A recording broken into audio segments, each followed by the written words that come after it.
है कि अंग्रेजों ने ये किया, बाबर ने ये किया, दिल्ली सल्तनत वालों ने क्या किया, विदेशी आक्रमणकारियों ने क्या किया, और अभी जो हो रहा है उसके लिए अपने आंख के अनार हो गए हैं। दुर्भाग्य है इस देश का कोई आवाज नहीं उठा पा रहा इस देश में।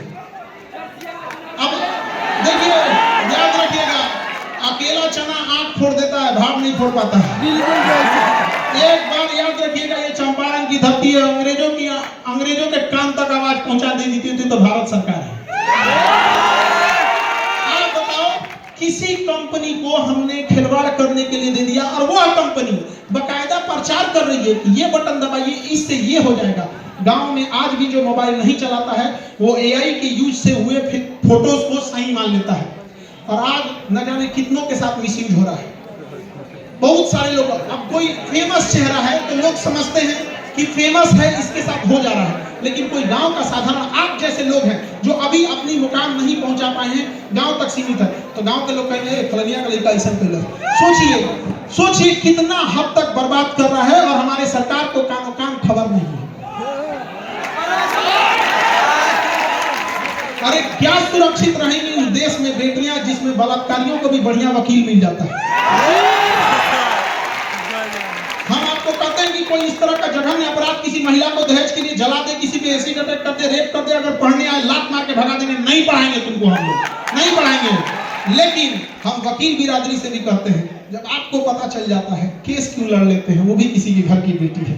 जिस दिन वकीलों ने यह ठान लिया कि जघन्य अपराधियों के लिए हम केस नहीं लड़ेंगे, उस दिन अपराध वालों को 2 साल के अंदर सजा मिलेगी, 20 साल में नहीं। जिस साल अपराध हुआ सजा उसी साल जब मिलने लगेगी तो तब वो शहर होगा यहाँ पे।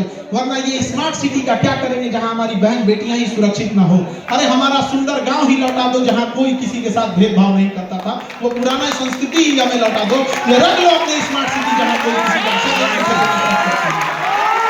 याद रखिएगा, इस चंपारण की धरती से कहते हैं कि बदलाव आएगा तो यहीं से आएगा, क्योंकि ऐतिहासिक भूमि रही है बदलाव की शुरुआत करने के लिए। हम सब लोग मिलकर जरूर कहेंगे इस बार यहाँ से कि गुलाबी नंबर प्लेट किसके लिए? सैलरी के भरोसे या सैलरी से 10 गुना? करप्शन या बिजनेस? केवल पढ़ाई या स्किल? पढ़ाई तो हमारा अधिकार है, वो कौन छीन लेगा ये? पढ़ाई तो हमारा अधिकार है, शिक्षा हमारा जन्मसिद्ध अधिकार है। उस समय स्वराज हमारा जन्मसिद्ध अधिकार था, इस समय शिक्षा हमारा जन्मसिद्ध अधिकार है, और इसे हम लोग छीन के लेंगे, छाती पे चढ़ के ले लेंगे यहाँ पर। और क्या बिजनेस का अधिकार या बड़े बड़े पैसा कमाने का अधिकार कुछ चंद लोगों तक सीमित रहेगा? नहीं। देखिए कितना दुर्दशा की बात है।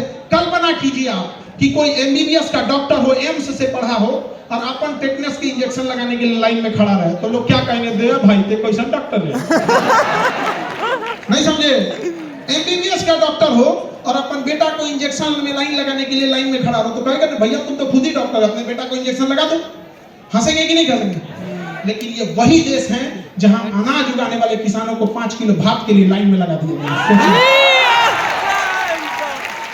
सोचिए क्या दुर्भाग्य होगा, अन्य उगाने वाले को 5 किलो के लिए हम लोग लाइन में लगा दिए। बोलो भारत सोने की चिड़िया कहाँ थी? अब कहाँ रह गया? लकड़ी का चिड़िया नहीं रह गए।